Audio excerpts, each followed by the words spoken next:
Ladies and gentlemen, you are now listening to the Talking Nonsense About Impact Wrestling podcast. Cross the line in 3, 2, 1. Hello, everyone, and welcome to the 47th episode of the Talking Nonsense About Impact Wrestling podcast. Podcast where we transparent, unbiased, and hopefully you stick around for that, our opinions. But with me, as always, are the ROH and New Japan Wrestling, Pro Wrestling to my Impact Wrestling. It's Craig and Max, everyone. Max? I call New Japan. I'm just letting that down right now. Me too. Don't sleep on ROH. I'm slowly turning. They're getting it together. But we have a lot of show. First, I want to start off by saying welcome back. Thank you for sticking through last week's audio and all the ones before that. We're finally getting it together. It costs a little change, but it takes time, and we're getting it done. So thank you for sticking with us. But more importantly than any of this, the only reason we're here, right? Max, what you watching? Well, right now it's an Under Armour commercial, but it's about to be this week's episode of Impact. Okay. I figured I'd rewatch it. I figured it would be a good precursor, lead in to our show, for me at least. Maybe not the rest of the crowd because they can't watch with me. But does Nick Jonas hack anyone else's Impact feed before the show starts? On Impact Plus, there's an advert before Impact. That's big time. That must be in England. Yeah, thing. Nick Jonas. Well, that's big time. No, I get some ads for a cheap app, like a Candy Crush, like a cheap Candy Crush. I got Under Armour. Just talking about diabetes. What? Okay. They replaced Walter Nick Brimley. Jonas and diabetes. All right. Oh, man. So we got quite a show for you guys. A lot to talk about. A really fun game at the end. Hold off a little bit and do our banter. We got a few minutes and get everyone to roll in here. Obviously, the biggest part of the show is the chat, the fire chat room that is there. That's always supporting us and rallying us on and making us feel stupid as they point out the obvious with Impact Wrestling. Still can't get rid of that animated emo. Yeah, I don't. I'm just waiting on the trolls that Mike G has sent over to tell us we're wrong about the Jordan and Rachel segment. Is there? Let's see how it goes. That's a big point. We have a lot to talk about Impact on Access TV. We have that to talk about. We have a bunch of Slammiversary stuff as we are on the road to Slammiversary. Max and I, Bert will be joining us. Lucha will be there. The TNAIW family will be represented. We'll have a great time, and we're making some cool things to rep Impact. Not push us, but push Impact, which I think is important. Who do we got? We'll do this first chat group speaking in there. We'll start this up. Thank you to our audio listeners as well. Hey, there we go. Critical Sting. Welcome back. As always, an avid fan, audience member. I hate saying fan. That's so weird. Friend of the show. But yeah. I'm losing it, man. I'm losing it. You know who Kenny Omega reminds me of? Brian Pillman. No, you ever watched Top Gun? A long time ago, probably. Okay, so you remember the volleyball scene I feel like Kenny Omega would just fit right into that scene for some reason. He's always walking on a tank. Like right in the episode right now, he's walking on a tank top. I'm just like, man, this guy could fit right into the Top Gun volleyball scene. For those who just turning in. For those just tuning in, I'm rewatching this week's episode of Impact, so that's the reason why I brought that up. It's not a note I made while I was watching. Craig, why don't you hit us with your jazz there? Hit us up with the numbers, segue us into Power Rankings. Let's get this going. Show on the road. Alrighty then. So yes, it's me. It's the M.I.C. Craig, aka Mr. Impact for the TNAIW channel. And welcome back once again to this thing we call nonsense.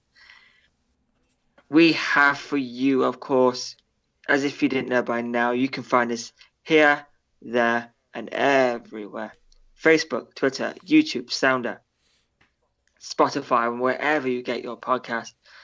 Speaking of Spotify and all that Of course, you can see by the numbers here, but before we get into that quickly, very soon after Slammiversary, the re-debut, the relaunch of State of Impact. State of Impact. Oh my god. Are you all right, It's your Greg? show. Now, granted, it is 11, what is it, Yeah. 12:36. It's tomorrow where you are, so I'll give you cut a little Yeah. slack here. I'll give, let me give you Oh, Whoa, chill. Sorry, audio listeners. Craig's having a nervous breakdown. But we're here to go. But I was getting to that, and when you pointed out the numbers, it reminded me the original thing I was going to say about that was thank you to our audio listeners, which our YouTube has been going, here and out. Whenever we're around our average, we're slowly building. We're trying to get to 200 subscribers by Slammiversary. Let's make that happen. We're 38 away.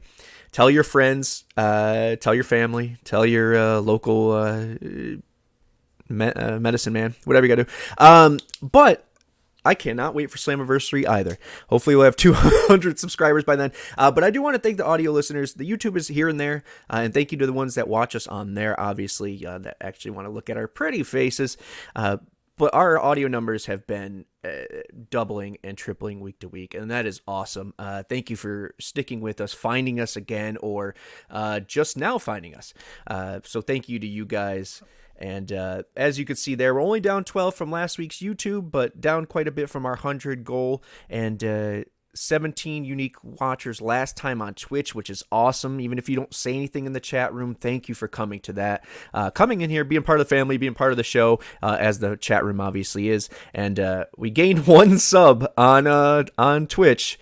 We need 11 more to get to affiliate. So help us out there. I got a question. God. What's the very bottom by the number, the 136? Is that? If you were in the meetings, Max, you would know this, but it is the podcast logo, just in general, of all of our podcasts. Okay. Like Kenny Omega, I just kind of show up and do my job. Well, I may say, but One may say. Craig, take us away. So yeah, of course, shout out to everyone again for listening to us, watching us, doing the whole thing. Now, I believe, speaking of some numbers, we have some power rankings to get to. If you want to be part of the rankings committee, just hit us up on Facebook, Twitter. Drop us a comment on YouTube if you want. If you want to join the power rankings committee, just get in touch and we'll add you to it. Let us know if you agree or disagree. But again, there's only one way to change it. Be part of the power rankings.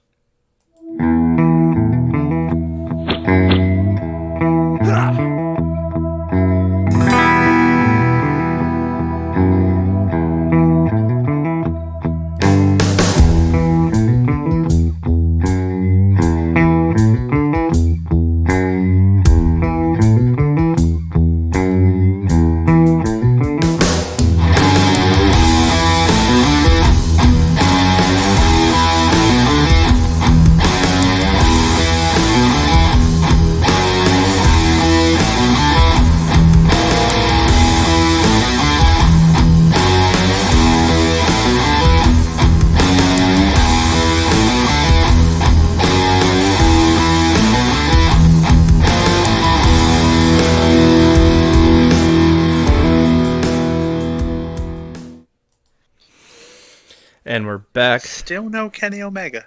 What are you talking about? He's like in the first 5 seconds of the show. Hey, He's still the we champion. got Power Rangers. Yes.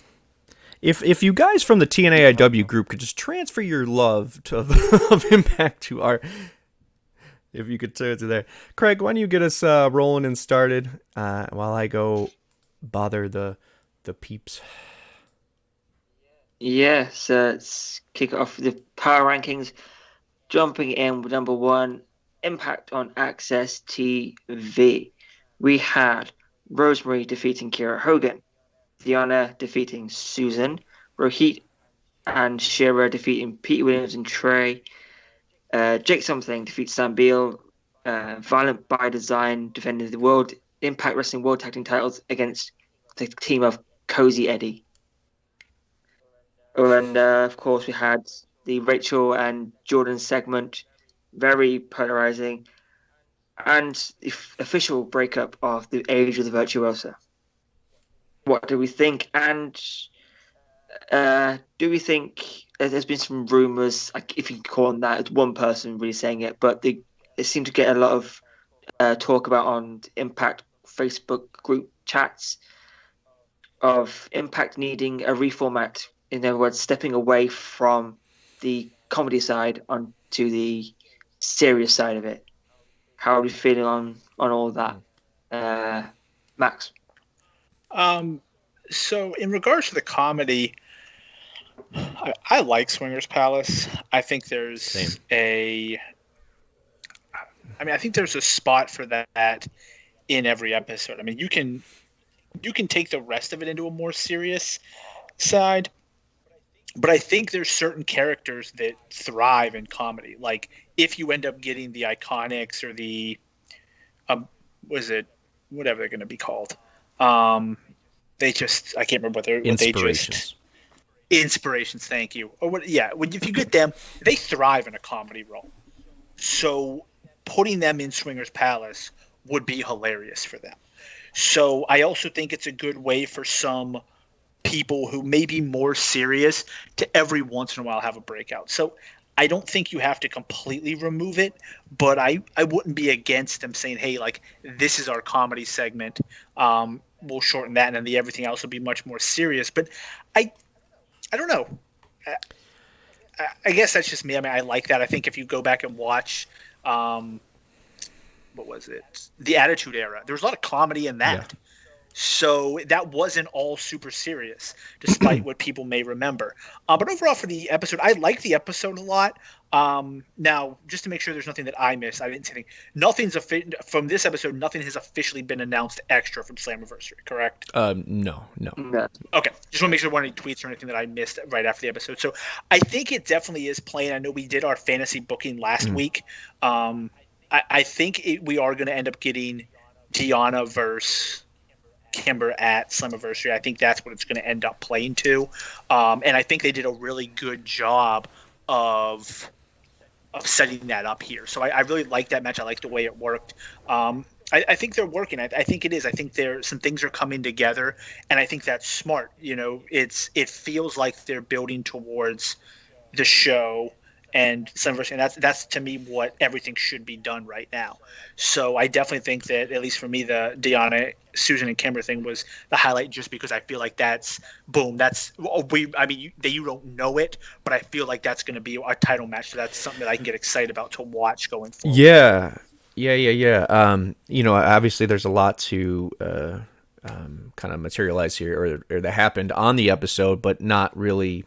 Just like you said, planting the seeds for the road to Slammiversary, on the road to Slammiversary. Now, it's funny the amount of people that keep saying, when I was a little transparent, I was a little iffy on the Slammiversary card. I don't know if it's because of how much we spent, or if I just felt like I honestly felt that it was rushed together, but or what I could see happening, especially after we did that segment where we kind of talked about it. I was like, okay, all these things have not sparked yet, or if they've sparked, it's been very little.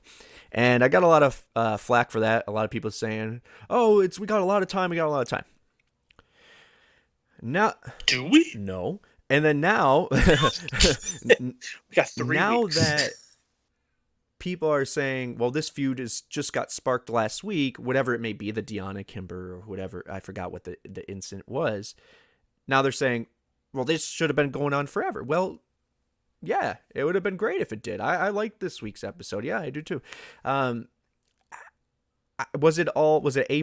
No, I think our the poll, what was that, Craig? What did people end up No, it's I think last time I saw it, it's about 10 minutes ago, but 50% 52% give it top marks. Really? I thought Liked It was in the lead there. We'll double check it, but we're going to do that each week and kind of see what your guys' opinion is. Obviously, you tell us in the chat room, which we really appreciate, or in our chat group. There we go. Some more people rolling in here. Heyo. But yeah, no, I I think we like to pick and choose as fans if it fits our narrative. So if we say, well, this match is getting rushed, it's rushed in our minds, and it really depends. But as I said in the chat group today, the problem with the long-term feuds, which I love, I think that's beautiful storytelling, and it kind of goes into the comedic side of things, because just like with that, it's a TV show. We have to remember that. It's a TV show at the end of the day, so you need entertainment all around. Do we want to be a straight wrestling, through and through show? I mean, we're not going for the casual fan, so are you hindering the potential of the wrestling community embracing Impact by doing the comedy? That's where they have to figure out and understand. If they're not going for the casuals, is this scaring away the normal wrestling fan? I don't. Go. Yeah, no, you're sorry. fine. Well, see, from my standpoint, I don't think it is, because I know I talk back to the Attitude Era, but that really was the moment when you had the most eyes on it. And both WCW and WWE weren't just doing straight wrestling. They had a lot of really good storylines that got you involved and kept you involved. And it's also what got your casual fan involved, is they watched it and they were like, oh, this is more than just wrestling, but the wrestling was good enough for the hardcore fan to want to watch. Yeah. So I feel like that's the perfect mix. Yeah, no, I get it. Like I say, it's a variety show. Wrestling is and I was explaining this to someone who kind of a friend, I'll say, I don't know if they're a friend, but kind of scoffed at wrestling a little bit, and I said, no, I respect your opinion. I'm not going to push it on you. I'm not going to make you force you to watch it, wrestling in general. But I will say that it's an art form. It's a variety show. It's this traveling circus, because there are no more circuses. I mean, the animals are treated as poorly as some of the wrestlers back in the day, but I digress. So, it's just, I get where people are coming from that. I don't think it's the comedy. I think it's the certain angles or scenes, we'll say, as a writer, I'll say that, scenes that aren't hitting. Is Swingers Palace a great idea? Yes. Does it take you out of it when there's kind of a corny line that just doesn't hit? Yes. Is there also moments where they hit it right on the mark and you're geeking out and you got tears in your eyes? Yes. So it's just that up and down of that. It's subjective. It doesn't make it right if I like it. It doesn't make it right if Craig likes it. It doesn't make it right if Max likes it. It matters if you like it. And then that's what Impact has to figure out. Now, as far as the Rachel and Jordan thing goes, I think that is a part, I'm going to say, the first 6 minutes of that were something that Impact has been missing. That build, like Max had said, of the Kimber and thing. I thought the Kimber tease was brilliant because it made sense. I'm pulling Deanna off. I don't know if I can. We're friends, but then Deanna's just Deanna because she's the queen. So they're doing little subtle things like that to build feuds, which I like. And I'm not saying that's because Don's gone or not, but there's a different mindset, it feels like. So I don't know if that's what the reformatting they're speaking of, if more so than just taking away all of the comedy. The Rachel Jordan thing, it could have benefited from an audience, but I will say this. If you watch it, and my brain works analytically, so unfortunately I can't watch something one time and just enjoy it. My brain is stuck on this or that or the lighting, or I'm all over the place. But I'm absorbing. So when I watch it the second time, I can really say if I like something or not, or it was as good or bad as I thought it was. And the first 6 minutes of that thing, Jordan and Rachel especially, I know people gave her a lot of shit for her acting, but I thought it was humble. It didn't seem like she was too forcing it. Obviously, she's not going to win an Oscar anytime soon, but the story made sense. I see people saying, oh, well, they've only been a tag team. It had nothing to do with the tag team. If you listen to her words, and I'm not defending the segment, I'll get to that in a second, but if you look at her words, what she's saying is, I've been at my lowest point. I know what didn't work when I was at my lowest point, when people try to cheer me up or get me out of that funk. How dare I do the same to Jordan and expect different results? So that's what I got out of it. Now, if you guys didn't, maybe go back and watch it and call my bluff in that area, but I really think that's the vibe I got. The problem is two things happened right after that. Jazz music hits, Josh no sells anything to do with Jazz, and then Jazz comes out, and I love Jazz. She's a legend. I fuck with Jazz since day one. But it just didn't match what was going on. And then she said the rumors of... So there was just little things that just kind of took you out of that. I thought it picked back up when, they continued with the TNAIW, but they could have compressed that shit a lot. So I think the timing of it, the commentary of it was odd, and so on. But I will say this, and I'm going to call it Mike, our friend at Combat Republic there, because he said this was almost as bad. No, he actually said it was as bad as the Claire Lynch stuff. Oh, what? No. And he did take it back. I will say that slightly.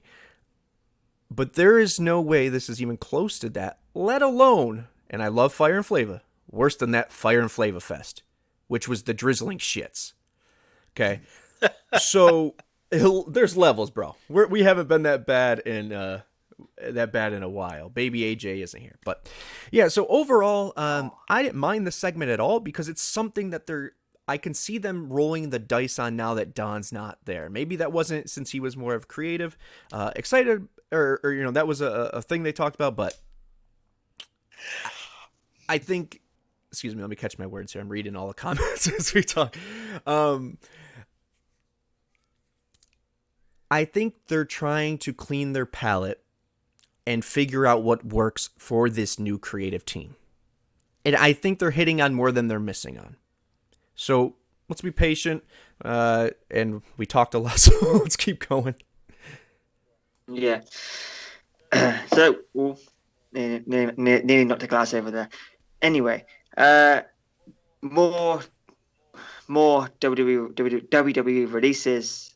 We have Arya Daivari, Tony Nese, Eva Rice, aka Chase Parker, Matt Martell, Breezango, August Gray, the Bollywood Boys, Marina Shafir, Kurt Stallion, Killian Dane, and Arturo Ruiz. I hope I apologize if I said that wrong.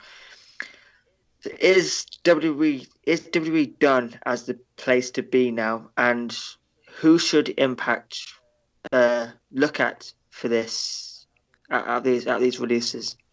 Jeff? Yeah, I'll make this quick because we are behind on time here, and we will be talking about this, I imagine, more so for the next 3 months. Unless someone took the early release deal, which I doubt, because this group of guys and girls are NXTers for the most part. So I doubt the money is going to be bigger outside, or at the moment. So I actually feel bad for this group. It's not as fun for me to say, oh, these people got released. Let's see who we can. So to answer your question, I'll say this: who should we be looking at? We should be looking at every single one. And if we don't, they're not doing their jobs. You should analyze and evaluate, and I think they do a great job of doing that. Tommy Dreamer, whoever it is, they have to sit back, analyze, and see which of these talents we could bring in and make our own. We have a lot of success with reclamation projects. Let's remember EC3, arguably our biggest homemade star. Obviously, he ran with a lot of it himself. He's amazing, but that star was created by someone being in NXT and just given literally the shits and dropped off, and he came here and made a career for himself. So that is, I think, our go-to more than bringing in stars already established or just picking someone off the indies and creating them. We have a really good job of promising people the opportunity to fix it, figure out what it is, and market them and get them to their next contract or to stay with us. But as far as the top ones for me there, Tony Nese, I think, is a nice fit. Damo is a big fit, a good fit as well. I really, I'm telling you, I know not to go back on the comedy stuff, but I'll end it off on this. Breezango, man. I just think these kids did not get the chance that they both deserve. I like both of them individually. I like Kurt more than Prince Pretty there, but I think they have something left. A lot left. Everrise, yes. Nice. Everrise, yes. So I agree with you about the whole. I never thought about the whole look at everybody, because we do. If even Deanna, she really wasn't anything in NXT, and she came here and she's been phenomenal. So I definitely think looking at everybody is a really good idea. Unfortunately, I don't watch NXT like I used to, so some of the people I'm not super familiar with. But I do agree, if I had to target just one person or group, it'd be Breezango. Really? Because the Fashion Files, when they did that, that was hilarious. I mean, they are. I think they should, like you said, they should have been tag team champions at either Raw or At least. SmackDown. They held the NXT Tag Team Championship, but those guys would be great. They help a tag team division that I think needs people. Fair point. It needs some depth, and they're strong, and they're a strong tag team. This isn't, as much as I like the Bollywood boys, but they're not coming in as, oh my gosh. I think Breezango would be an oh my gosh. Technically, they still are the GFW Tag Team Champions. That's true. So, I mean, I do think, though, the question of, is WWE no longer the place to go? I still think it is, because just like with any professional sport, you believe that you can go there and you can become what AJ is, or Seth Rollins is. You don't think you're going to go there and become the last cut person. Dean Ambrose, to where maybe they give you a push, then none. Or you're going to end up being Aleister Black, where, oh my gosh, you're amazing in NXT, and then they just don't care about it. Like, you don't think that's what you're going to be. You think that you're going to go and be there and be a star. And you have to.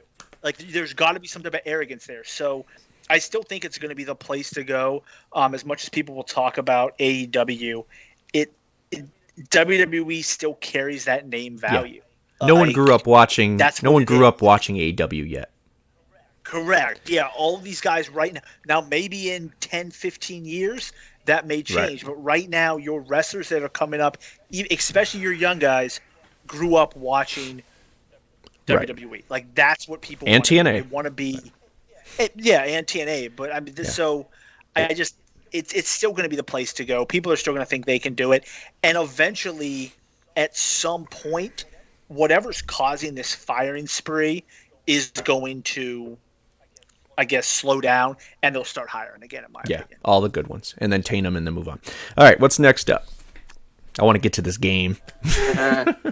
Slammiversary. Slammiversary's next.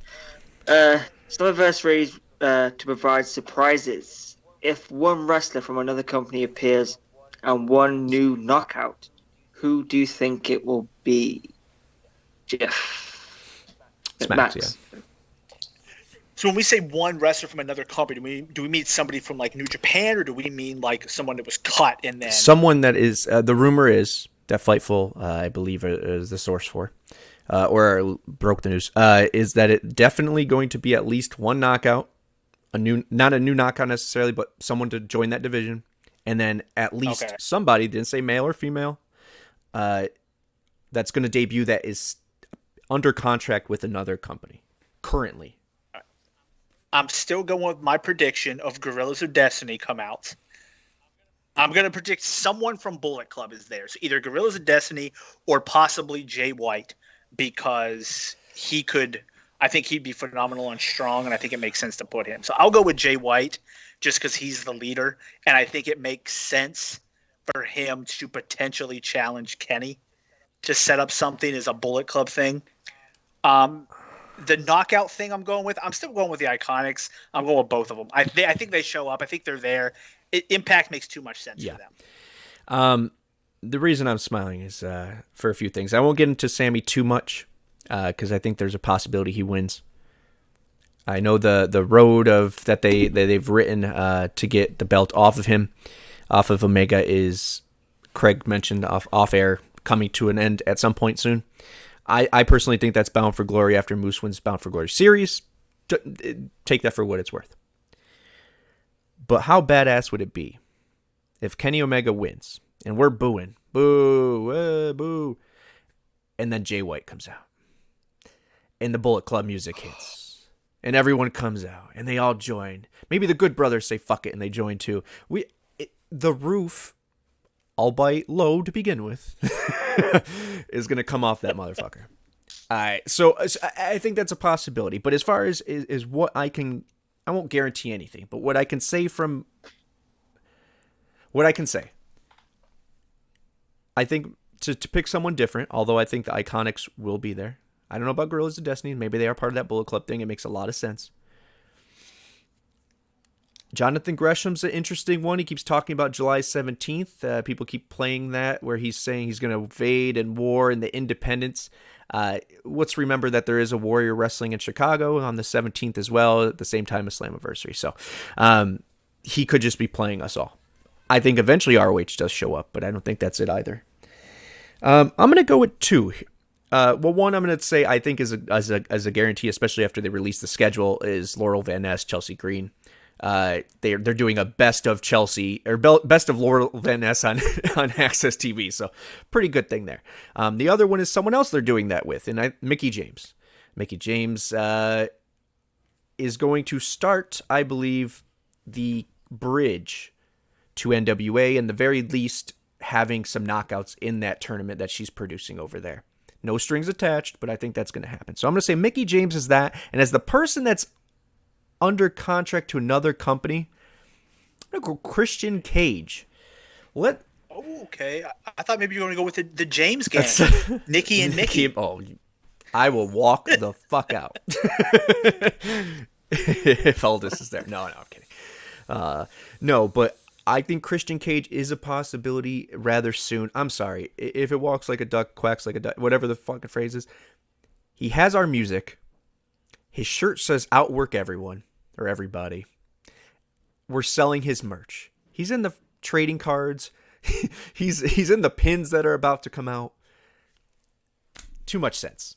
So that's what I'd go with. Okay. And I will cry. Good Tears of joy. I'm just going to say 2 names, and that's Mickie James and Britt Baker. Fair enough. Britt Baker would be good. Fair enough. So moving on to Sami Callihan this time. If Sami is to win at Slammiversary, what do you think this means for the AEW relationship, and where does it leave Moose? Jeff? So this is where I'm torn, because I love Sami. I eat up anything he puts out. I think he is an artist in the sense of pure artist when it comes to everything about him. It looks planned. It looks thought of. It looks like he created something new, but even if it's something else that's we've already... I just really dig everything about the dude. But I don't want him to win. I just don't want it to end like that when Moose isn't going to be hurt by losing and not being the first to beat Kenny. But it would be a shame if that was, who Kenny and AEW chose to job to. That just doesn't seem... I don't know. I just don't know. I think, once again, I think there's a longer play. Do you give Kenny Omega a belt and then make him lose it, shortly thereafter? Or is that do bigger damage to his aura? Or does it do, so you got to think from an AEW standpoint, what did they agree on? There had to be something, and it makes a lot of sense for Moose to be that one. The story has already been planted there. He got screwed out of it. He almost had it. He was on his turf. So all these things. And if you say Bound for Glory, Moose and him are in the ring, and he says, Bound for Glory, it's my turf, it's me, no holds barred, whatever the hell he says, Moose wins that. And that's how it should happen. I said from the get-go that I wanted to happen that far away, and then I backtracked because then I got nearsighted that I knew fans were allowed at Slammiversary. Max, I to take out the fact that we'll be there and that we paid money for anything, what should happen, what could happen, and what would you like to see? So obviously last week I gave my things that are more likely to happen than Sami winning. But I also, and I agree, we're paying money. But I agree. I don't want to see Sami win it. Because, so here's the thing with the AEW and Kenny Omega. There's 2 ways his bout collector thing ends. A, he loses the AEW title first. That starts a downfall, and then he loses everything else. Or B, he loses the other belts first, and the AEW title becomes, this is my last grasp of championship, and he does whatever he can to hold on to that, cheating, getting himself disqualified, and then he eventually loses that, and that's the Kenny downfall. Either way, I want Moose to be the one to beat him, no matter which one of those two they go with, because unfortunately, like, I don't want to say that Moose, like you said, Moose isn't going to be hurt by not winning the bout. If somebody else wins it, that's going to be fine for Moose because he's eventually going to get it. But the fact is, if he did re-sign with Impact, he's basically been an Impact guy who not only has just been with Impact, but you've seen him completely change himself from when he first started to where it is. He deserves to be the Impact torch bearer and be the guy who says, I saved Impact. Like, he deserves to that as a just as a reward for what he's done. I can't argue that. I can't argue that at all. I think it's a great point. It makes sense. I mean, he's the guy to us. Now, it doesn't mean that Sammy's not part of the foundation as well, and that's what I'm going to get to before we move on to that. I think about this from a business standpoint. You're Kenny Omega, you're banged up, but you're going to go to Impact that you're not forced to go there. He didn't have to do it against his will. No gun is to his head. He chose to go there. Be it a favor to Callis before he left or what. And by the way, Callis is knocking everything he does out of the park on that mic. He even pulled the Rikishi line. I didn't even notice that. I did it for you. He did it for Scott D'Amore. Old school reference. Anyways, Mr. Impact's the name. It is the Moose, but what I was getting at was, if you're Kenny, if you did this for your own, I don't know if it's entertainment or excitement or business, whatever you want to call it, or whatever it really is, excuse me, you would want to wrestle Eddie, right? You would want that match. I think so.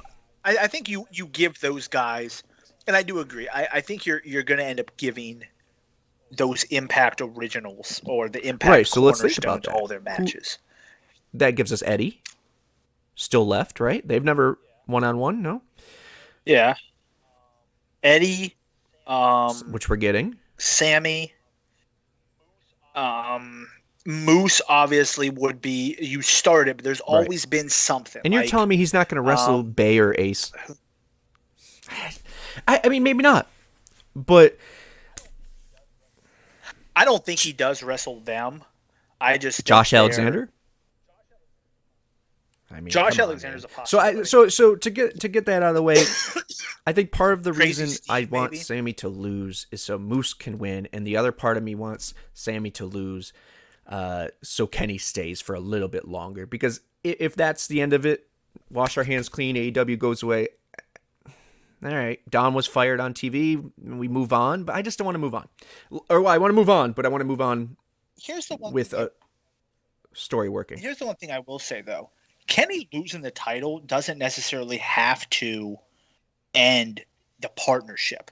You can still, like, once Kenny's no longer the champion, you can just have people show up like is going on with New Japan. New Japan's not like, it's not like, oh my gosh, Okada came over and took the X Division title, and now, like, you can just still, there can still be a partnership. It's just this storyline. But I do think and real quick, I see Lucky Salt there. Hey, Kev. Moose, the way you're building it would make him a face. See, yes, he would be a face for Impact from our point of view. But Moose is one of those people that can easily turn it on and off and say, just like this past week, Dreamer, you need two people, count me in, or whatever the hell it was, and he joined Sami. So he'll do what needs to be done for what elevates Moose, and I like that gimmick. But let's be realistic. Had the Moose Rich Swann match taken place with fans, Moose would have been the face. People would have been cheering him. Like, the Moose crowd would have been cheering. Moose. Original. Okay. When they had the TNA versus Impact, Moose would have been the face in that match. Like, people would have been cheering him. Like, it would have been like, he's kind of at this point like even The Rock was when The Rock was a heel. Yeah. People still cheered The Rock as much as The Rock shit on the fans. The thing with he Moose's still got gimmick cheered. is that he's out for Moose. He is nothing else. He's a paid Moose, yeah. athlete, and I really like that because it could take him wherever he needs to go to defend that belt when he finally has it. All right, let's wrap this up and get to our damn game. So, fifth and final hot topic is kind of a big one. Is Slammiversary becoming bigger than Bound for Glory? Is it me? Max. So, I feel like Slammiversary was always supposed to be their WrestleMania. I just feel like Bound for Glory kind of through the fans took on that that mantra of Bound for Glory is WrestleMania. To me, I really feel like Slammiversary is their biggest, but they've done other things with the Bound for Glory series and some of the other stuff. I do think though that if Bound for Glory, whichever pay-per-view they get the Impact title back on is going to end up being the one that they push as their WrestleMania. That's fair. If it's whether it's Slammiversary or Bound for Glory, I think that's the way. That's how you're going to see how Impact sees the show. Which one are we getting our title back on? See, I get that too, and the build-up is pretty good for this. Here's what I'll say is, so from the get-go, and my dates are, it was a long time ago, but Slammiversary came before Bound for Glory. But Bound for Glory was always presented as our WrestleMania. And they didn't say it in those terms, but I mean, they alluded it so easily you can put two and two together. It has always been presented as so. Then sometime around the harder years, we'll say, it just so happened that Slammiversary was always better than Bound for Glory. I don't think it had a Slammiversary. You always announce who you're inducting in the Hall of Fame for. Bound for Glory. So Bound for Glory is your big one. The problem is if I were a fan and I watched it not knowing, or excuse me, I'm not a fan and I watch it from Dick. I never seen it before. Boom. I would think Slammiversary is the bigger of the two. The hype, the excitement every year, the way it delivers. Bound for Glory, as much as I love it, and I believe that it is our WrestleMania, we can say that we've been to some Bound for Glories that left disappointed. Yeah, we were. When we maybe tried it's to me, rewatch and it, not that they were bad shows all in their entirety, but Max and I were at the 2011 one, and that was when Bobby Roode lost in like 12 seconds or in that whole kind of rough match.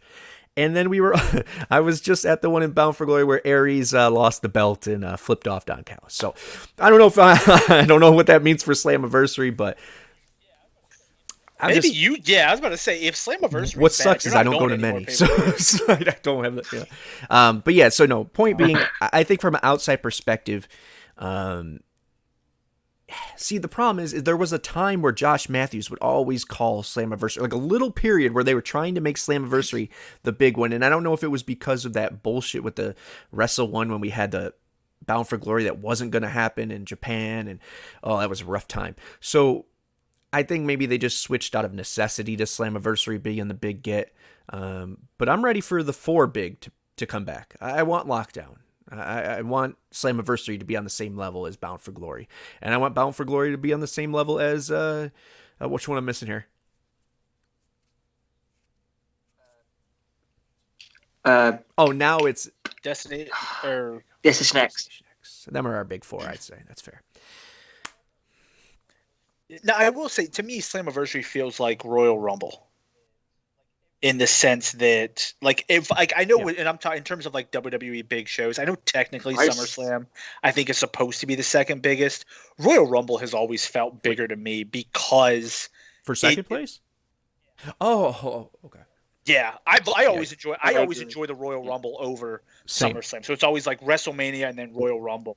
So I feel like Slammiversary, if I would rank them, I would put Slammiversary would be our Royal Rumble, hopefully, and then Bound for Glory becomes the one, and then the other two are Survivor Series. What a wasted opportunity, Survivor Series. That used to be so good. It used to be the number 2. It used to be phenomenal. All right, I love the Old Survivor We'll series. keep it pro wrestling. Before we get onto that, we're going to kick it to a little old commercial, so you'll still see some faces in there that won't be showing up. But July 17th.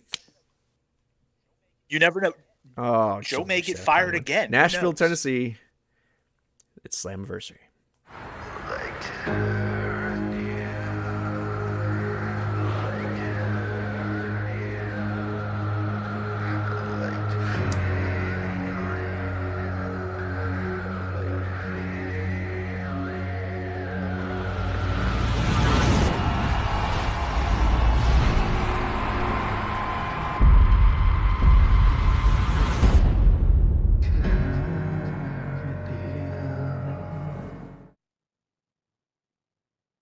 Oh, there we go.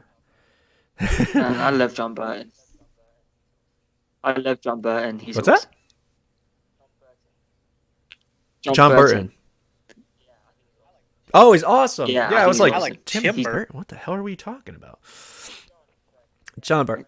John Burton. Yeah, I love John. The guy Yeah. who's doing the voice. Yeah. It's a real You big never know. nightmare You before never know. Christmas. man. All right, let's. So hey, we get to have some fun now. No, Have we not been having not as fun much as before we're this? about to have. Just kidding. I hopefully it goes over well. One of the things I noticed watching these back and getting kind of annoyed with our our audio and our video, and it's something always deterring us or getting in the way. I forgot. It just felt like we're not having the games as much, the laughs as much. You know what I mean? The nonsense. We got to bring the nonsense back. So we're going to bring the nonsense back and play a game of Who Am I? All right. So, all right. Nice. So I'm going to tell you in order, in a specific order, 5 different facts that this person would say about themselves or could say about themselves. And we'll start with, we'll go Craig, and he'll give me his first guess. Max, you'll go. Whoever gets it first gets the point for the person. I have 5, so it's best of 5. And I'm right. Oh, Horrible it's going to at be these. rough. It's going to be rough. But it'll be fun. And that's the part. Guessing who we could be. I would put the name of the people up top, but I don't want you guys to see. Don't want you guys to see. All right. Here we go. Craig, pick 1 through 5. 2. 2. I am 5'10", 215 pounds, and I'm 45 years old. Now, real quick, for everyone listening or playing for the first time, we've played something similar. These are all former or current Impact people. Max, stop looking up answers, which he already is. I know he is because I know Max. Stop cheating, dude. Why do you gotta be that? I'm not cheating. That's I'm trying to cheating. figure out how tall people are. Oh my god. Oh yeah, off air too. I asked Craig a question, guys. Just let me take off this damn thing and I asked Craig, purposely Craig, because I know Max knows what it is, what this is. I say, hey Craig, do you know what this shirt is? And Max goes, yeah, I know. It's Infant Sorrow. I'm like, you motherfucker! Why? To be fair, Max was playing NBA 2K and didn't hear So the fact to be that you were fair, talking Max to was not Craig. paying attention at our meeting. So there we go. All right, back to the game. Hide before I curse you behind your. All right. So I am 5'10", I am 215 pounds, and I am 45 years old. I have wrestled in Impact. So that's it. Everyone that I'm going to talk about that I'm describing has wrestled for Impact and notably wrestled for or been part of Impact. Excuse me, TNA, Impact, NWA, and no one offers. No one. See, offers. I'm not very good with converting I'm sorry. stone to pounds. So I'm gonna it's just cool. It's cool. I'll just go. Hold on. I will do it. You 15. said 210 pounds? Who it? 15.3571 stone. 15. Okay. Makes you seem much lighter. I'll go Tommy. Do. Tyler Jimmer has been 215 pounds since he was in seventh grade. Okay. Max, do you have a guess? Well, my quick Google search for who I thought it might be, I was correct on the height, but I don't think I'm right on the weight. I was going to go with Shark Boy. And I'm still sticking with number Shark 2. Boy. I have clue number Shark 2. Boy. I have one championship victory under the Impact TNA, NWA TNA banner. Don't think that's Shark Boy. They have held one title. Craig, your guess. It's timed. We got 5. One title. Damn. One time. Everyone think I was had at least 2. This means nothing. I don't know. All right, beep. I All right, really Max, can't do you think. have 5'10", 215, 45 years old, one championship reign under their belt, pun intended.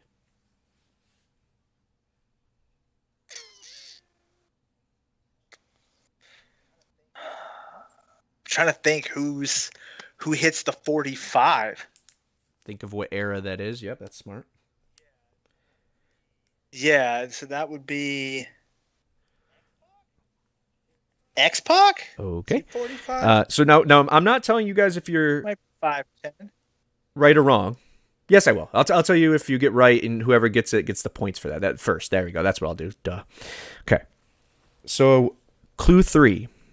This is worth 3 points. If you get it right on this one. I am a 2-time BCW Can-Am heavyweight champion. BCW, Border City Wrestling in Kent.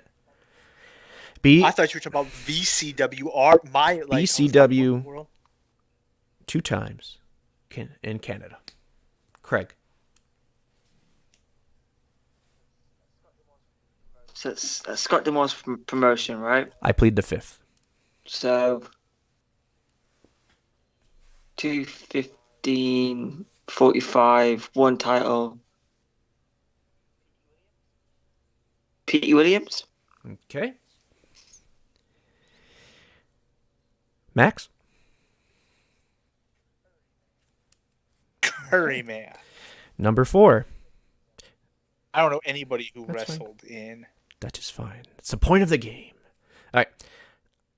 I am associated mostly with one specific wrestler.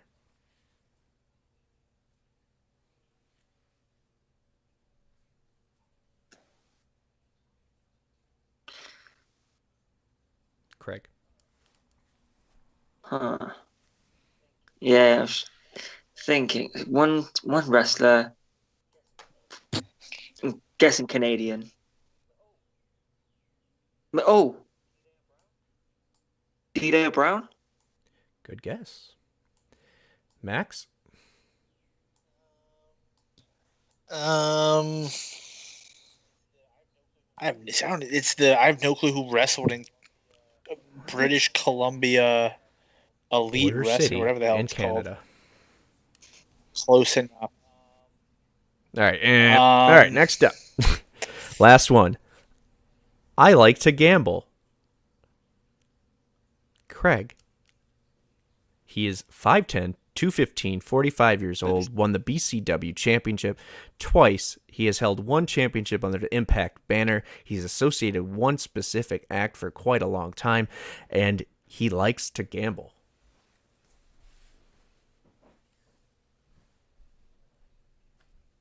Oh. For 1 point. Swinger. You are correct. I am the swing man. That is 1-0. Good job, buddy. Good job. Can't believe it took me that long. I think That's what he's listed as. 215 pounds. Mm-hmm. By the way, if he got it right with the same information, then that's on you. That's not on the information. All right. He You didn't get it right, so no question. I didn't get a chance to guess. All right, The next up, last Max, question. pick 1 through 4. 1. And I was going to guess Critical when Sting, yeah. Critical Sting put it in the thing. Good job, guys. Max, 1 through 4. Okay. 1. I am 6'2", 287, and I'm 56 years old.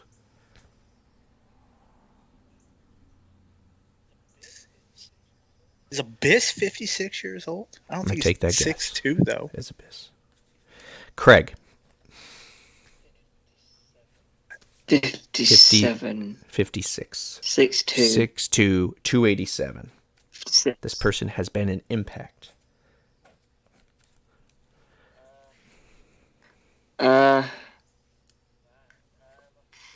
Man, I have to go. Fuck it, Crimson. He's 56 years old. Max. Oh, Moves like- man. Yeah, Can I get an actual guess? Okay. Oh, Kurt Angle? Okay. Here's another one. I have won titles in WWE, WCW, ECW, and Impact. Max.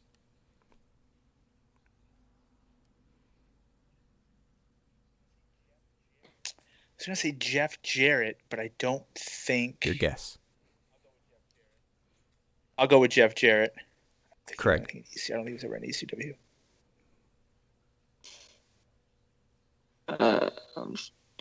I'll go. You going who? Bully Ray. Bully Ray. Okay.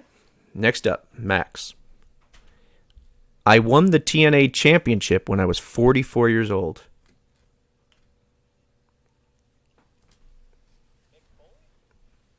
Mick Foley? You are correct for 3 points. Good job. 1 to 3, Max in the lead here. Clean that up. There we go. All right. Are we just taking anything Lucky Salt says out of critical stakes? Eh? Oh no, I wasn't even looking at that. I was trying to think of people who were there who had won ECW Here are the other titles. ones. We have. I think Jeremy Borash is great. And I like socks. If it took that long, that would have been the last one. All right, we have 3-1 Max in the lead here. Craig, it is your turn. 1 through 3, your choice, my friend. Oh, no. Kev, keep going. Don't worry about the chat, buddy. We want to see what you guys say. Yeah. Yeah, you're good. Yes, we do. I'm Trust just me, breaking we his need balls. you. 1 through 3, Craig. 3. Oh, wait. I didn't show my picture of Foley. I slipped there. Let me do that real quick. Hey, picture of Foley for you watching at home. There you go. There. Okay. I am 5'9", 196 pounds, and 35 years old.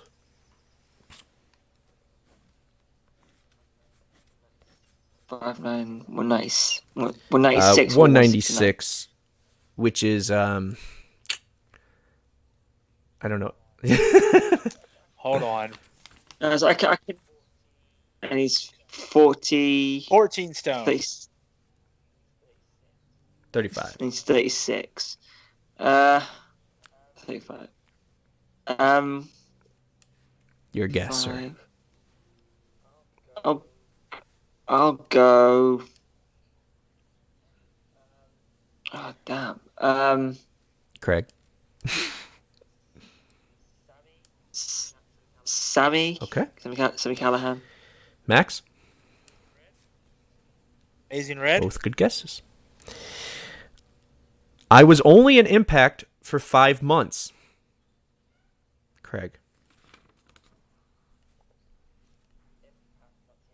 No. The entity TNA. known as Impact. Okay. 5 months.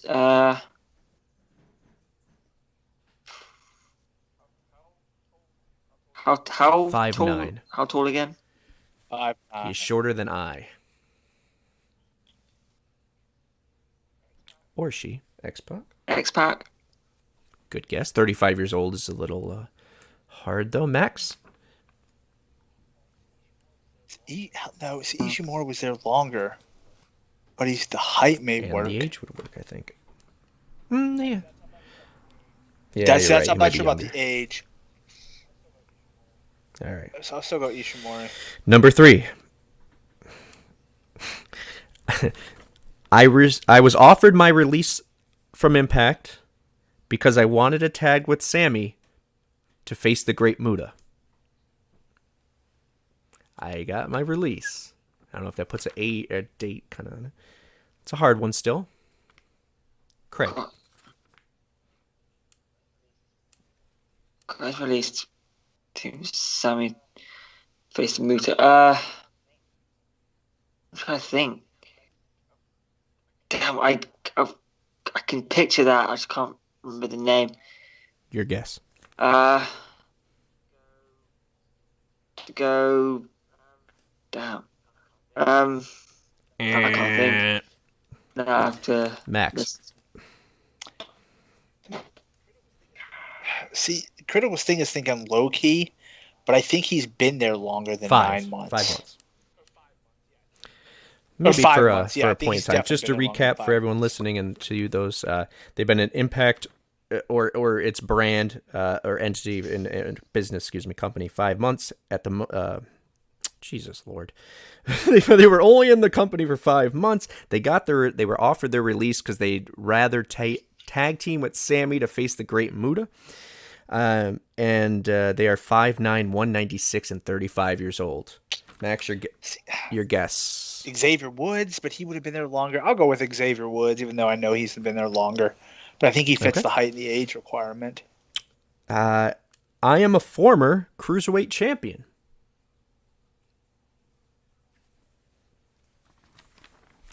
I am 5'9", 196, 35 years old. I was in Impact for 5 months. I'm a former Cruiserweight champion. And I wanted to tag with Sami to face the Great Muta. So they offered me my release. And I'm obviously deliberately not giving you all the details to that event, but... Former Cruiserweight champion. So I'm guessing it's the crappy purple title.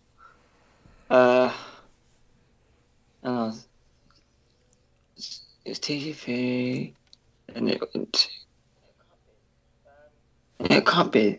No,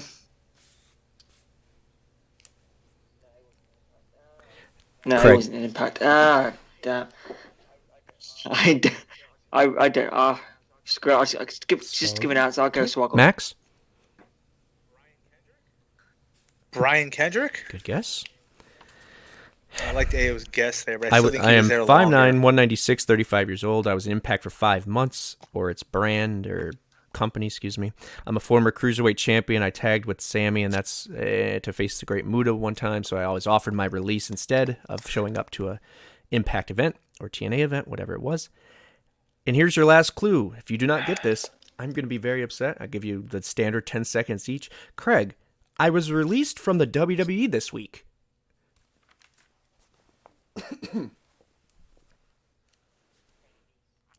Tony Nese. There we go. Yeah. Hey. I didn't even know he was an X Division. I didn't even know he was a Cruiserweight champion. There he is. In fact, I watched him. I remember him. He was in the when he had a lot of those three-way matches and such. All right, that gives Craig the old 2 points, which still behind Max's 2-3. All right, Max, it is your pick between 1 and 2. Number 1. Number 1. Here we go. Okay, number 1. I am 6'3", 259, and 47 years old. Who am I?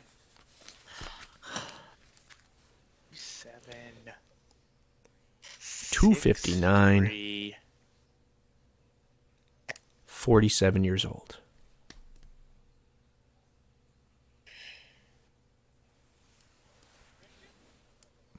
Christian? Okay. I don't think he's 250. Craig? We'll throw Christian Cage in there. That's a good solid guess, Max. Age and height. 250, 47. Except the weight. 6 foot. They're 9 or 6'3" and 259, so they are a little bit on the, I won't say heavy side, but thicker side, muscle or not. And 47 years old. 18.5 stone for our Brit friends. UK.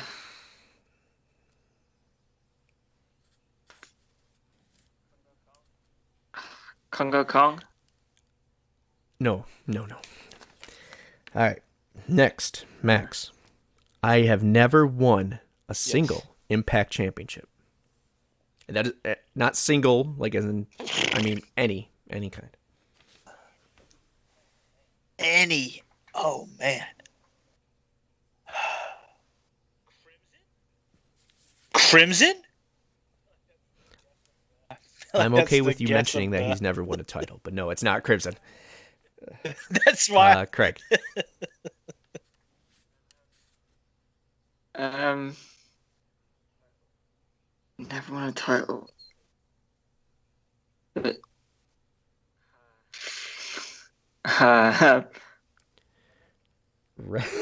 Relic. All right, continuing. I originally made my TNA debut in 2003 under a different name.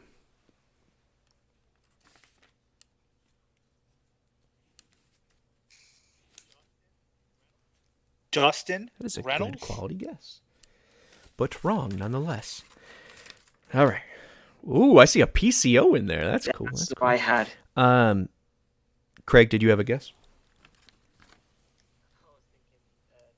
I was thinking Dustin Rhodes. Obviously not. 2003. Rikishi? That's a good guess. I'm pretty sure Rikishi's over 259 pounds. Here's another one. I ran TNA for less than a year. I am 6'3", 259, 47 years old, or 14 stone. I have never won an Impact Championship, and I originally made my debut in 2003 under a different name. Max said D'Lo Brown. That is incorrect. Craig. Ooh, this is getting close. This is coming down to the nitty gritty here. We're gonna. Different. So I think that they've had more than one run. Yeah. But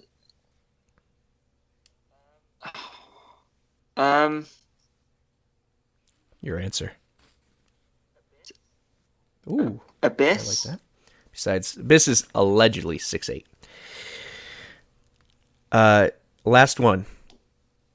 Craig, if you don't get this out, I'm going to airmail you a kick to the nads. I debuted in the United Kingdom. I debuted in the UK. I debuted in the UK. MVP. Craig, it's your turn. Max, it's your turn. MVP. But I'll finish it out. I'm 6'3", 259, 47 years old. I have never won an Impact Championship. I ran TNA for less than a year. I originally made my TNA debut in 2003 under a different name, and I debuted in the UK.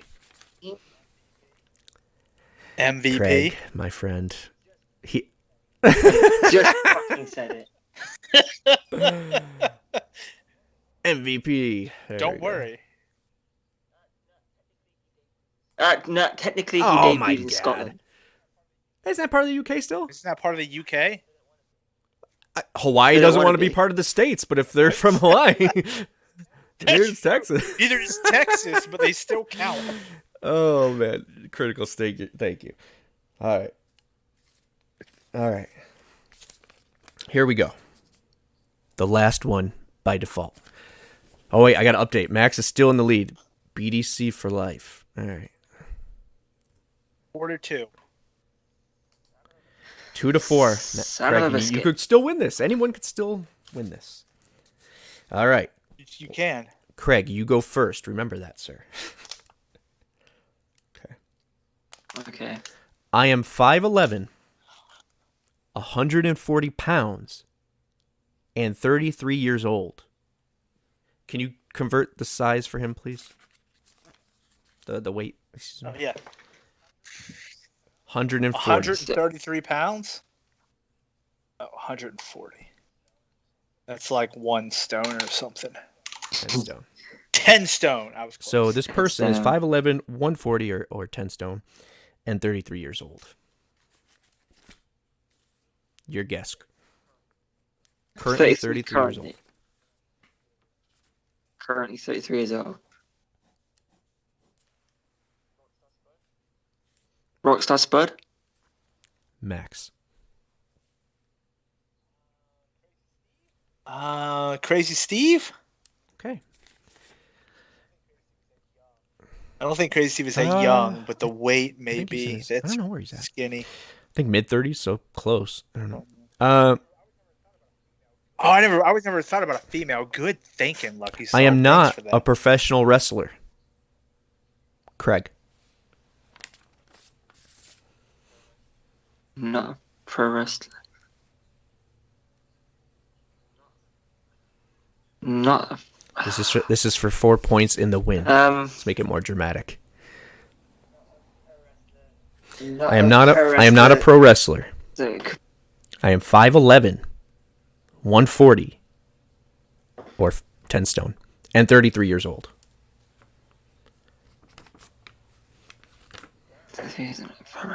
Damn. Max's keyboard's moving a little too much. I can hear you. Because you looked it up. I have an idea of who it might be. Son of a It's okay. Max lost by default. Only if I got it right. Craig, your answer, my friend. I have to go. Yeah.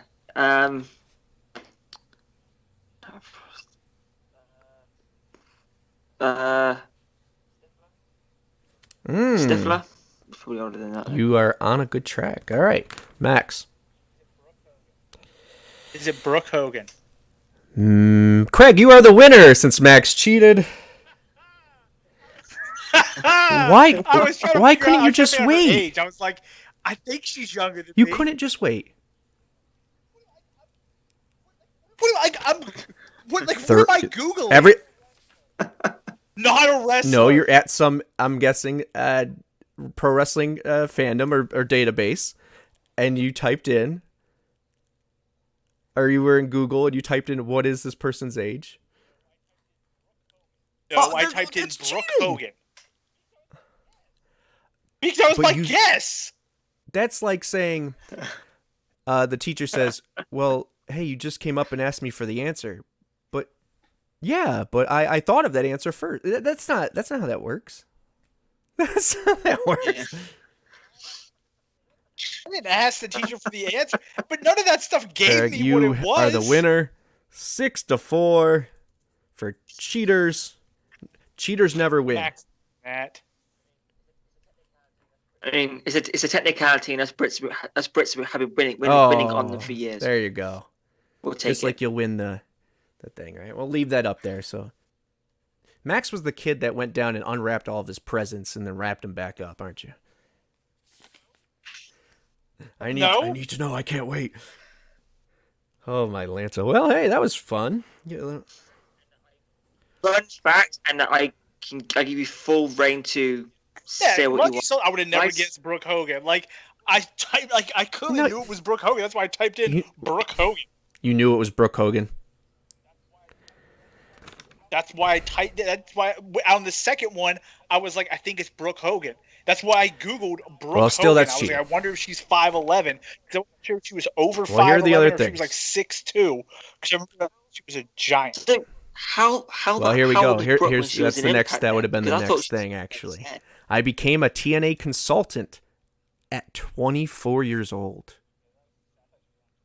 Okay, I thought she was around 26. Was the last thing she was married to Bully Ray? No. She was the Knockouts manager / whatever that bullshit was. She was 24 years old, telling Mickie James and all these women how to consult them on stupid. She's Yeah, when she was 24. Wow. And then the fourth one was going to be I Like to Sing. And fifth was Nepotism, Brother. So, Craig, you won. Max, you lose. Max won. Karma, you lost, sir. And I'm not talking about Awesome Kong. Just like I said, in karma, you lose in karma, just like Awesome Kong. See, not just like Awesome Kong. Craig is Rich Swann. I'm Moose. Oh. You may not recognize my title, but everybody knows it's actually legitimate. Sure. That's what that was. Rich Swann can have his little Impact title. I'm the real world champion, and my belt looks better than his. Boo this man. All right, guys, that was a fun game. We'll have actually next week we'll have a different segment because it'll be the return of Michael Cavaccini. Michael will be here to talk about the newest and latest and exciting things about his TNA 20th anniversary books that he is working on extensively. They are going to be great. If you never joined us before, or you have, please check up at his website, michaelcavaccini.com, or at mcavaccini on Twitter, and just look at the people he's interviewed so far. This is going to be a book. You can listen to Jeff Jarrett's show, and that's great. You can listen to anyone else's show, ours, or anyone else out there doing Impact stuff, but this book is going to be something different. All right, that's my plug. But he also, point being, he will be doing a takeover of Twitter this Thursday. He will be your live tweeting as Bert was last week. Thank you, Bert, for doing that. And then we have a couple more coming up locked in, Lucha being one of them. So look out for those on Thursdays. It's fun. It gives me a chance to watch the show and actually absorb it a little bit more. And then it gives my opinions. I get to save them for here, which I'm excited about.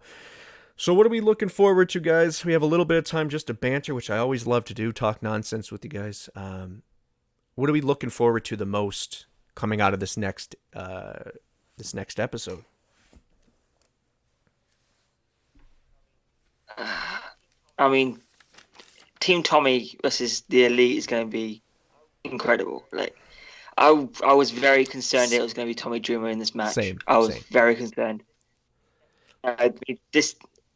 These two teams, it's going to be a banger, and I just hope it doesn't fall under traditional pre-pay-per-view matches where the winner of this match is the loser of the pay-per-view. Yeah. I hope that's let's just remember, though, we have seen this match-ish. So instead of Sabin and Rich, we have Sami. We don't know the third person yet. So we have seen the Elite versus Moose before with, who was it? With Rich and Sabin, right? Wasn't that what it was? That first. Yeah, it's Sami. It's Sami, Sabin. Oh, is Sabin the third? It's locked in? Yeah, Sabin was announced on the show. Yeah.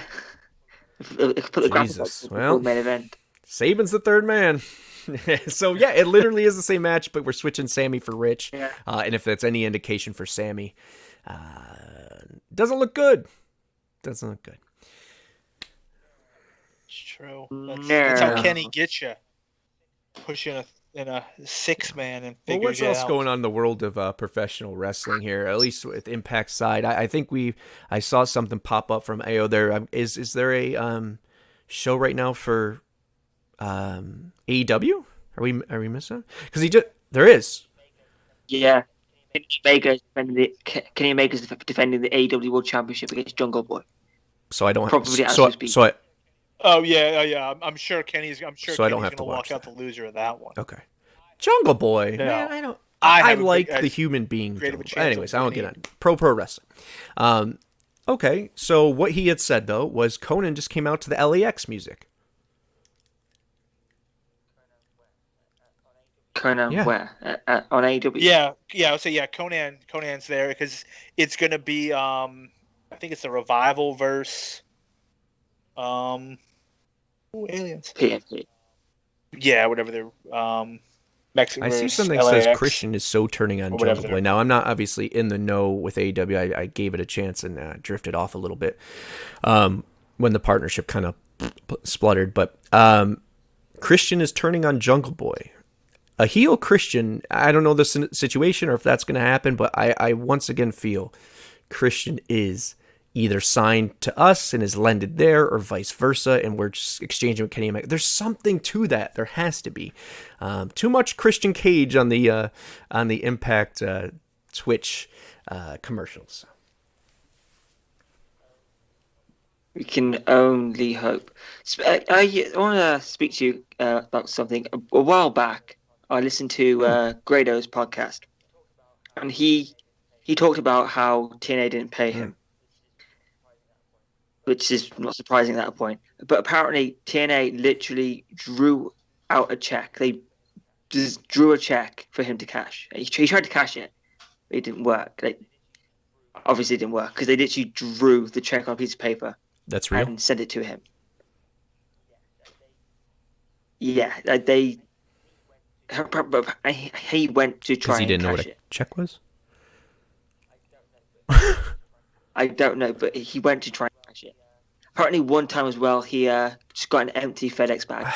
The stories, we'll have to ask Mike when he's here next time. That's a question for him to answer, Michael Cavaccini, because damn, but now this was Corgan? Or right before Corgan? Right before Corgan? It might have been just before, yeah. He was there with Corgan, but he was also there, obviously, with Dixie and just past the Hogan era. Yeah, Mia Yim, all that group. 2014. Yeah, the 2014. Wow, what a shit time for them, for the company, but also for the wrestlers who obviously weren't getting paid. That's a bad note to end it. Great job, Craig. Always in stereotypical British fashion, you've come to bad news us right before. Well, I guess no. Don't worry, karma will get them when Germany takes on England. Boo. If karma is Germany doing anything over England, I'm not for it. That's a very one-sided rivalry. We care more about that than the Germans do. Yeah, they took over. Once your country gets taken over, the rivalry's kind of over. Twice, actually. I'm pretty sure they took it over twice. And both times they needed the U.S. to come save them. Not in soccer. We're not saving anybody in soccer. But if you're not in a fight from the start, you're not in at all. That is very true. Yeah, I would disagree because the guy who comes in last swinging, the guy who weighed out his options and saw where he can make the most money and what side he could help by doing it, is the most intelligent. Is the most intelligent guy in the fight. Yeah, I don't the see U.S. a is there. Ironically the Don Callis. By the way, real quick, speaking of Brooke Hogan, did you see Virgil is charging her? Did you see Virgil's post on Twitter? I mean, it's still is funny hilarious because you had talked about Virgil is wonderful. Virgil? He likes the meat sauce. I get all that. But there's no way in hell that Brooke Hogan would buy a picture, signed or unsigned, of Virgil. Why the hell? Say what you will about her, but no. I like Virgil, but I don't know why here's a fact would buy for a you. picture of Do you know why Virgil was called Virgil? And do you know why he was called Vincent? I think you've told me this, but I do not remember. So I'm going to go with no. In the NWO, his second gig, obviously after being in the $1 Million Man, he was Vincent after Vincent Kennedy McMahon, right? A wink to that. When he was in WWF, he was Virgil, which is as in Virgil Runnels, which is Dusty Rhodes' real name. So it was a wink there. Oh. Yeah. No. A dig, rather. Brian Myers paid for a Virgil autograph. Help him out. So maybe she did. Yeah. Gotcha. Talking shop. Gotcha. Well, guys, we have 5 minutes. I'm dragging off. I don't want this to be a snooze fest. So I will say my goodbyes, and then we'll kick it to Max, kick it to Craig, and we'll get you set up for next episode, episode 48. And yes, Godfather was meant to do the Vincent role, which would have been really weird. A dig and a compliment. Yes, a dig and a compliment. Thank you. We appreciate you guys. Go and Craig will push it, but we are for the fans and by the fans. You run us. We don't run you. So please give us all the likes, subscriptions, and follows that you can to get those numbers up. This is a family thing, a community thing, and I love what we're building here, especially TNAIW fam on chat, in here as well as on Twitter. Thank you for your consistent camaraderie. Max. Since there's no good wrestling on tonight, everybody should go watch Phoenix versus the Clippers. Big money on LA Clippers tonight. Oh. Big money. Let's go. I got faith in Paul George. I have... Craig, you go, buddy. No more digs. I feel like last time we left off on a dig at Craig, so I'll just let this be. No clue what that means. All gibberish to me. But anywho, yeah, all gibberish. But yeah, you know by now where you can find us. If not, and you're new, then just literally search "Talking Nonsense" by Impact Wrestling. You'll find us. You can subscribe to us on YouTube. Follow us here and help us get that affiliate status. Aiming for 200 YouTube subscribers by Slammiversary. If I can just speak for a second. Facebook, Twitter, the whole thing. If you're lucky enough to be out and about, then listen to us on audio, wherever you get your podcast. And I guess we'll see you next week for what we call nonsense. You're right. 3 Lions for the win, boys, on Tuesday. Dick move. We don't get penalties. That's how I'm rooting for Craig. Okay. Oh, that's how I'm rooting for Craig. I do too. They're my I root for them in team. soccer. Besides, no, behind those flopping Behind Italians. the U.S.? It's my They people. won today, My too, people. by the way. All right, guys. Yes, Datilli, I don't know if I'm pronouncing your name wrong. I apologize, but you are awesome. We do follow you and interact with you on Twitter, as well as I followed your or sub to your YouTube channel, your Power Rangers YouTube channel. Awesome. I figured you liked the countdown, so that's awesome. More people showing up, more people showing out. Show us that you're here. Like, subscribe, all that stuff Craig just said. Go England. Go England, go. And what you're watching is still up there and no one told me. So for YouTube, there we go. No advertisements the whole time. Oh, one day we'll get this show right. And once again, if you are from another country, another continent even, please tell us. We need to add to our flags there. I see our UK numbers going up, which is great. Let's get our Canadians here. We need our brothers from up north. All right, guys. We'll see you next time for episode 48. Thank you for sticking with us. See you next time. Later, guys.